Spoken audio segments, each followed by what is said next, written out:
In the name of Allah, the Beneficent, the Merciful. All praise is due to Allah, the Lord of the worlds, and peace and greetings be upon our Master Muhammad, the final Prophet, upon his immaculate household and upon his chosen companions. I thank God Almighty for bestowing this year as well as previous years the blessing of performing Hajj on an abundant number of believers from throughout the world, and so that they can benefit from this refreshing and blessed spring, and so that they can be in the vicinity of God Almighty's house, engaging in worship, supplication, dhikr, remembering God, and taqarrub, seeking closeness to God, on days and nights whose precious and auspicious hours can touch hearts and purify and ornament souls like a miraculous medicine.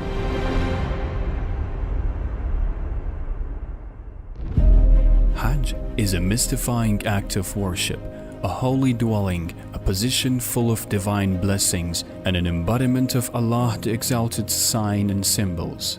Hajj can help pious, humble, and wise servants of God achieve spiritual positions. It can make them become lofty and enlightened individuals. It can make them become insightful and courageous elements who are prepared to take action and engage in jihad, endeavor for the sake of God. Both spiritual and political, individual and social aspects are completely outstanding and visible in this unique obligation, and today the Muslim community is in dire need of both of these aspects. On the one hand, the magic of materialism is busy beguiling and annihilating by using advanced instruments, and on the other hand, the policies of the system of domination are instigating sedition and fueling the fire of discord among Muslims and turning Islamic countries into a hell of insecurity and disagreement. Hajj can be a cure for both of these grave maladies that the Islamic Ummah is suffering from. It can purge hearts of impurities and enlighten them with the light of piety and understanding. It can open eyes to the bitter realities of the world of Islam. It can strengthen one's determination in order to confront those realities. It can make one's steps firm, and it can prepare hands and minds. Today, the world of Islam is suffering from insecurity, moral, spiritual, and political insecurity. The main factor behind this is our negligence in the brutal invasion of the enemies.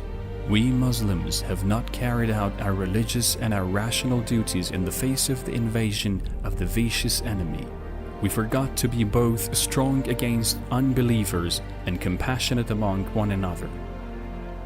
The result of this is that the Zionist enemy is provoking sedition in the heart of the world of Islam's geography, while by ignoring the definite duty of saving Palestine, we Muslims are busy with domestic wars in Syria, Iraq, Yemen, Libya, and Bahrain, and with confronting terrorism in Afghanistan, Pakistan, and the like.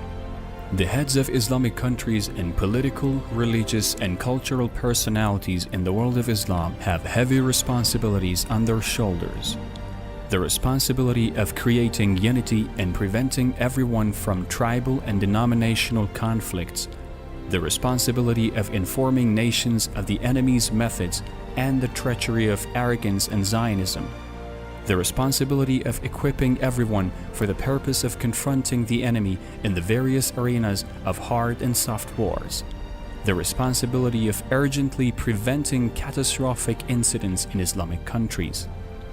The bitter example of this today being the affairs in Yemen, which are a source of sorrow and protest. The responsibility of offering determined support for the oppressed Muslim minorities, such as in Myanmar and other such minorities, and most importantly, the responsibility of defending Palestine and offering unconditional cooperation and assistance to a people who have been fighting for their usurped country for nearly 70 years.